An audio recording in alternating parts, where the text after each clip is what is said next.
जब रसूलुल्लाह सल्लल्लाहु अलैहि वसल्लम की पैदाइश हुई,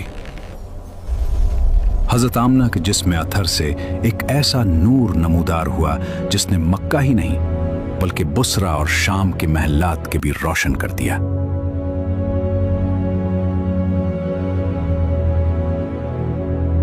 मोहम्मद मुस्तफ़ा सल्लल्लाहु अलैहि वसल्लम आलम वजूद में रौनक अफरोज हुए और पाकीज़ा बदन नाफ बुरीदा खतना किए हुए खुशबू में बसे हुए मक्का मुकर्रमा की मुकद्दस सरजमीन में अपने वालिद माजिद के मकान के अंदर पैदा हुए। बाप कहाँ थे जो बुलाए जाते और अपने नौ निहाल को देखकर निहाल होते? वो तो पहले ही वफात पा चुके थे।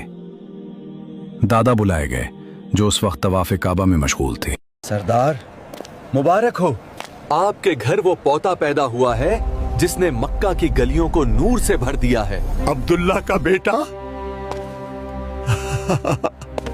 मेरा पोता। ये खुशखबरी सुनकर दादा अब्दुल मुत्तलिब खुश खुश हरम काबा से अपने घर आए और वालहाना जोश मोहब्बत में अपने पोते को कलेजे से लगा लिया। ऐ मेरे लाडले, तू अपने बाप की निशानी है, तू मेरे उजड़े हुए घर की रौनक है। लोगों सुन लो, मैं इस बच्चे का नाम मोहम्मद रखता हूं ताकि आसमानों में अल्लाह और जमीन पर उसकी मखलूक उसकी हम्दो सना करे। ये वो नाम था जो अर्श पर पहले ही लिखा जा चुका था। अब्दुल मुत्तलिब ने दुआ मांगी और मक्का के दरो दीवार सुबहान अल्लाह पुकार उठे। इसके बाद अबू लहब की लौंडी सोइबा खुशी में दौड़ती हुई गई और अबू लहब को भतीजा पैदा होने की खुशखबरी दी। मुबारक हो, आपके भाई अब्दुल्ला के घर बेटा पैदा हुआ है। क्या कहा? अब्दुल्ला का बेटा? ये तो बहुत बड़ी खुशखबरी है। जा सोबिया, इस खुशखबरी के सदक़े आज से तू आजाद है। मैंने अपने भतीजे की विलादत की खुशी में तुझे गुलामी से निजात दी।